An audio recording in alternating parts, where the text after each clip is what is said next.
চলো একটা নতুন রেসিপি নিয়ে চলে এসেছি। ফার্স্টে কিন্তু দেখতে পাচ্ছ বন্ধুরা, ডিম আছে, কুচো পেঁয়াজ, কুচো লঙ্কা আছে, এখানে জিরে, রসুন, আদা, কাঁচা লঙ্কা আর একটু পেঁয়াজ, এটা আমি পেস্ট করব।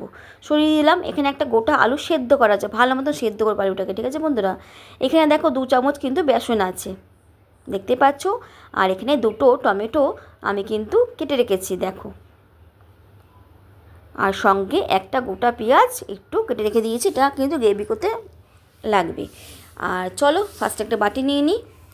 বাটির মধ্যে আমি কিন্তু আলুগুলো দিয়ে দেবো। দেখো, তার আগে তোমাদের একটু বেলফুলটা শেয়ার করি। আমার গাছের কিন্তু বেলফুল, আর আমি কিন্তু বেলফুলের গন্ধ খুব খুব খুব ভালোবাসি, মানে এত সুন্দর গন্ধ, আমি মুগ্ধ হয়ে যাই। আমি যার জন্য একটু তোমাদের সঙ্গে শেয়ার করলাম। তোমরা কারা কারা ফুল ভালোবাসো অবশ্যই আমাকে কমেন্টে জানাবে।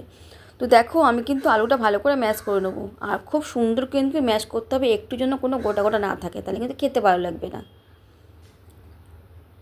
অবশ্যই কিন্তু তোমরা ফুল ওয়াচ করে ভিডিও দেখো, অবশ্যই একটা লাইক দিয়ে শুরু করে ভিডিও দেখা। লাইক দিলে কিন্তু কোনো অসুবিধা হয় না আমি মনে করি। আর ফুল ওয়াচ করে তো অবশ্যই দেখো, যদি পারো একটু হাইপ দিয়ে দিও। এদিকে দেখো বন্ধুরা, আমি কিন্তু আলু সেদ্ধটা ভালো করে মাখা হয়ে গেছে। এদিকে আমি কুচো কুচো পেঁয়াজ আর একটু কাঁচা লঙ্কা আমি দিয়ে দেবো। তোমরা কিন্তু এর মধ্যে ধনেপাতা, ভাজা মশলা এগুলো দিতেই পারো, কোনো অসুবিধে নেই। তো দেখো, আমি এখানে 2 চামচের মতন বেসন দেবো। তোমরা কিন্তু এর বদলে মজা দিতে পারো। তো দেখো, আমি এবার ডিমগুলো ফাটিয়ে নেবো ভালো করে। তোমরা কেমন আছো অবশ্যই কিন্তু আমাকে জানিও। Welcome to back my channel, চলে এসেছো আমার নতুন আবার একটা রেসিপি নিয়ে তোমাদের সঙ্গে শেয়ার করার জন্য। তোমরা অবশ্যই কিন্তু রেসিপিটা মনোযোগ সহকারে দেখবে। তো দেখো বন্ধুরা, আমি এবার পরিমাণ মতো নুন দিয়ে দেবো, যতটা আমার পরিমাণ লাগবে। একটু দিয়ে দেবো হলুদ, দেখতে ভালো লাগবে। যদি তোমাদের কাছে কালার লঙ্কা থাকে সেটাও দিতে পারো, কোনো অসুবিধে নেই। তো দেখো, ভালো করে এবার কী করবো, মাখবো। হ্যাঁ বন্ধুরা, সুন্দর করে মাখতে হবে।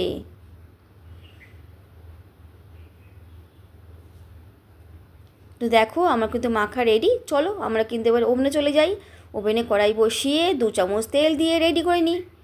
তো দেখো, আমি রীতিমতো 2 চামচ তেল দিয়েছি, বেশি তেল কিন্তু লাগবে না, 2 থেকে 1.5 চামচ তেল দিয়েছি। তো আমি এবার যেই গ্রেভিটা তৈরি করেছি ডিমে, সেটা কিন্তু আমি দিয়ে দেবো এর মধ্যে। তেলটা আমার গরম হয়ে গেছে, দিয়ে একটু ছড়িয়ে দেবো, সুন্দর করে ছড়িয়ে দেবো। এটা একটু মোটা হবে, যেরকমভাবে ধোকা তৈরি হয়। তোমাদের কেমন লাগছে অবশ্যই কিন্তু আমাকে জানিও বন্ধুরা। এটা খেতে কিন্তু খুব টেস্ট লাগে, খুব টেস্ট। তো চলো 5 মিনিট পর ফিরে আসি। ঢাকা দিয়ে দিলাম। 5 মিনিট পর ঢাকনাগুলো তোমাদের দেখাই। দেখো কতটা সুন্দর হয়েছে, আর সাইড দিয়ে কিন্তু তেল ছেড়ে দিয়েছে, তার মানে এটা কিন্তু এক পিঠটা হয়ে গেছে। এবার আমি কী করবো, উপর থেকে একটা থালা দিয়ে এটা কিন্তু আমি উল্টিয়ে নেবো। খুব সাবধানে বন্ধুরা, কেউ কিন্তু ছ্যাঁকা খেও না বন্ধুরা, ঠিক আছে। তো দেখো, আমি এক পিঠটা উল্টে নিয়েছি, কত সুন্দর ভাজা হয়েছে। দেখো দেখো, আর এক পিঠটা আমি দিয়ে দেবো। এরকমভাবে কিন্তু সাবধানে করবে বন্ধুরা, ঠিক আছে। আর এক পিঠটা আমি সুন্দর করে ভেজে নেব। আমি ঢাকা দিয়ে দিই, তাহলে সুন্দরভাবে একটুখানি ভালো করে ভাজা হবে। তো দেখো, ঢাকনা খুলে তোমাদের দেখাই কত সুন্দর আর এক পিঠটা হয়ে গেছে। আমি কিন্তু কোনো তেল দিইনি, ওই তেলই কিন্তু আমার হয়েছে বন্ধুরা। এটা এবার কী করবো বলতো বন্ধুরা, এটা কিন্তু এখন একদম কাটবে না, এটা আগে ঠান্ডা হবে। হ্যাঁ বন্ধুরা, ঠান্ডা না হলে কিন্তু এটা ভেঙে ভেঙে যাবে, ঠিক আছে। এটা ঠান্ডা হওয়ার পর কিন্তু তোমরা কাটবে। তো আমি কিন্তু এটা রেডি করে ঠান্ডা করতে দিয়ে দেবো ওটা। দেখো, এবার আমি কী করবো, ততক্ষণে গ্রেভিটা তৈরি করবো। দেখো, অন্য একটা কড়াই দিয়ে দেবো আমি ওভেনে। কড়াইতে পরিমাণ মতো তেল দিয়ে দেবো, যতটা আমার লাগবে। বেশি তেলে কিন্তু রান্না লাগে না এটা। আর দিয়ে দেবো 2টো শুকনো লঙ্কা, কাসুরি মেথি দেবো বন্ধুরা। দেখো, কাসুরি মেথি দিয়ে দিলাম। এবার দিয়ে দেবো কি, গোটা পেঁয়াজ, কুচো কুচো পেঁয়াজ করা। আর দিয়ে দেবো টমেটো, একটু ভাজা ভাজা হবে। দেখো, তার মধ্যে আমি মশলাটাও দিয়ে দিয়েছি। যে বাটা মশলাটা ছিল ওটা স্কিপ করে গেছি বন্ধুরা, ওটা কিন্তু আমি কি বলবো, মানে ওটা ক্যামেরাটা অফ হয়ে গেছিলো, আমি বুঝতে পারিনি নিজে বন্ধুরা। তো ওইদিকে দেখো, আমি কিন্তু মশলাটা কষে গেছে। আমি এবার জল দিয়ে দেবো, যতটা পরিমাণে জল লাগবে। জলটা একটু বেশিই দেবে, যেহেতু ডিমে কিন্তু জলটা টেনে নেবে বন্ধুরা, ঠিক আছে। তো চলো এবার ফুটুক জলটা ভালো করে, সুন্দর করে নুন, চিনি, মিষ্টি সব ঠিকঠাক যেন থাকে, ততক্ষণে কিন্তু আমি চলো ধোকাটা আমি কেটে ফেলি, ডিমের ধোকাটা। চলো দেখো, আমার কিন্তু ঠান্ডা হয়ে গেছে বন্ধুরা। আমি এবার কী করবো, তিকোনাভাবে কাটবো। তোমরা কিন্তু চাইলে চৌকোভাবে কাটতে পারো, আর তোমরা তোমাদের মতন সেভ করতেই পারো। দেখো কত সুন্দর কেটে যাচ্ছে, যেহেতু এটা ঠান্ডা হয়ে গেছে। আমি কিন্তু বোর্ড পিস হিসেবে কেটে নেবো।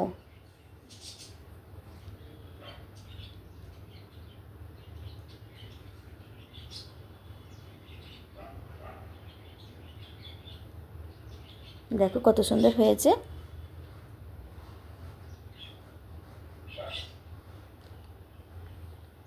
খুব সুন্দর হয়েছে, খুব সুন্দর হয়েছে, আর ফটাফট কিন্তু উঠে যাচ্ছে। দেখো তোমরা এরকমভাবে একটা রেসিপি তৈরি করে খেও, আশা করি তোমাদের ভালো লাগবে। তো দেখো আমার কিন্তু কাটা রেডি হয়ে গেছে।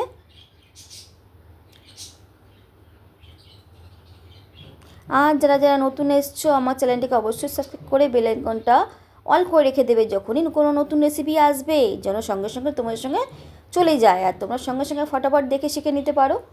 তো দেখো বন্ধুরা, আমি কিন্তু দেখিয়ে দিলাম কতটা ফুডটা মোটা হয়েছে, কতটা সুন্দর ভিতরটা হয়েছে, কোনো কিন্তু কাঁচা নেই। তো চলো আমি এবার ঢাকনাগুলো তোমাদের দেখে কত সুন্দর, দেখো ঝোলটা ফুটছে। তো এবার আমি দিয়ে দেবো ডিমের ধোকাগুলো। এখনই দিতে হবে, এরপরে কিন্তু ঝোলটা টেনে গেলে কিন্তু ভালো লাগবে না।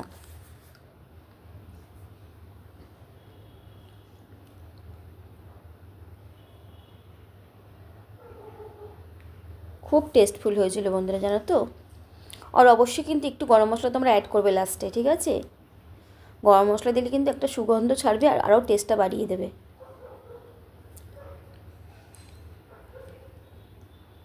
তো চলো আমি এবার নাবিয়ে নিই, হয়ে গেল আমার, আর কিন্তু ফোটাবো না, ঢাকা দিয়ে অফ করে দিলাম।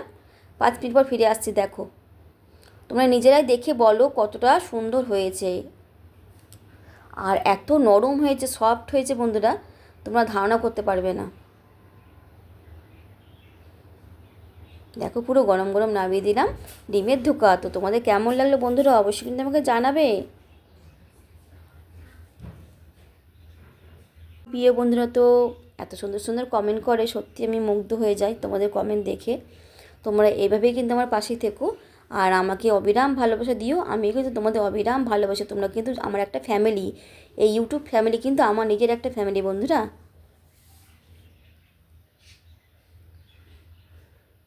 তো দেখো আর বেশি কথা বলবো না বন্ধুরা, তোমাদের কেমন লাগলো অবশ্যই কিন্তু আমাকে একটা সুন্দর কমেন্টের মাধ্যমে জানিও। আর এরকমই নিত্য নতুন রেসিপি তোমাদের সঙ্গে আমি যেন শেয়ার করতে পারি। তো চলো আজকের মতন এখানে আমি রেসিপিটা শেষ করলাম। বন্ধুরা সবাই ভালো থেকো, tata bye, thank you for full watch.